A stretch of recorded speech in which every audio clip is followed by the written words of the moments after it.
Pour se simplifier la vie, il faut s'alléger de ce qu'on traîne en permanence. Qu'est-ce qui est lourd, puis qu'on traîne comme un boulet, puis qu'on s'en rend pas compte nécessairement?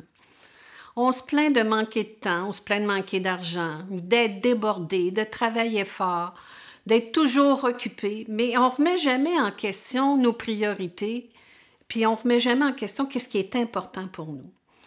Peut-être que ce qui nous semble important, c'est d'avoir la grosse maison puis le gros train de vie, mais ça vient avec une charge financière puis une charge mentale qui finit par être lourde à porter parce qu'on ne peut pas lâcher pour maintenir ça. Fait qu'il faut se demander qu'est-ce qui est plus important pour nous. Est-ce que c'est l'image ou la paix?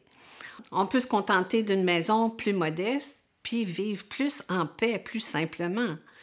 Parce que la grosse maison ou le gros standing de vie, c'est pas nécessairement ça qui va apporter le bonheur, c'est pas nécessairement ça qui va apporter plus de paix dans nos relations puis d'harmonie dans la maison.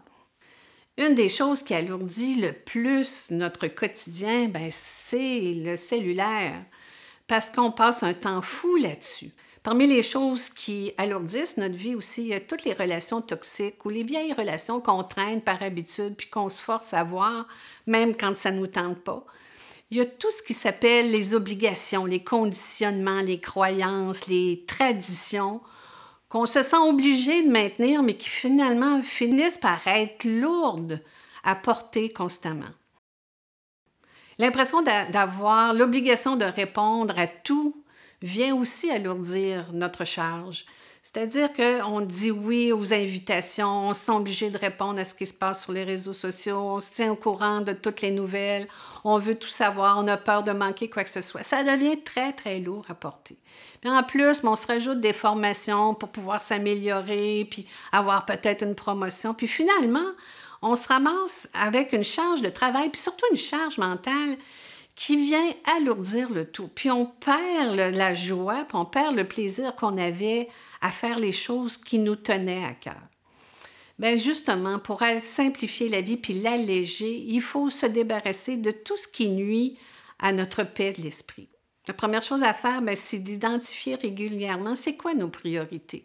C'est quoi nos priorités au niveau personnel, au niveau de la santé, au niveau de la famille, des amis, de la vie sociale, au niveau spirituel aussi. Puis remettre en question ces priorités-là de manière régulière parce qu'on change, puis la vie change aussi. Qu'est-ce qu'on rêve de faire? Puis quand est-ce qu'on va se permettre de réaliser nos rêves? Des fois, on attend les vacances, la retraite pour dire « Ah, je rêve d'écrire un livre quand je vais être à la retraite. » Mais il n'y a rien qui nous empêche de commencer maintenant, même à temps partiel. Revenir à l'essentiel aussi, puis faire des choses qui nous font du bien plutôt que d'écouter tout le temps nos obligations. Arrêtons de nous en ajouter sur les épaules. Puis on peut aussi transformer tout le temps qu'on passe sur les écrans, que ce soit télé, ordinateur, tablette, cellulaire. Les statistiques disent que le Canadien moyen dépense à peu près 8 heures par jour sur les écrans, 8 heures de son temps de loisir en dehors du travail. Peut-être qu'il y a une partie de ce temps-là qu'on peut utiliser justement pour développer un nouveau talent, explorer des nouvelles choses, apprendre une nouvelle langue, faire de la musique, prendre soin davantage de soi ou tout simplement ne rien faire. On peut se donner ce luxe-là de ne rien faire puis d'être à l'écoute des besoins de notre corps aussi. Parce que tout a un coût. Que ce soit en temps, en argent ou en énergie, on paye de toute façon. Si on peut simplifier sa vie, on va se retrouver justement à faire plus de choses qu'on aime puis moins de choses qu'on se sent obligé de faire. Je vous laisse sur une petite réflexion. Si vous aviez une baguette magique puis que vous pouviez faire n'importe quoi sans que ça ait de conséquences, puis il n'y a pas de limite, qu'est-ce que vous auriez envie de faire? Ce qui vient de parler, là, c'est votre âme. C'est ce cri du cœur, là, qu'il faut que vous écoutiez parce que cet élan-là, vous le portez depuis toujours, puis il a vraiment besoin d'être entendu.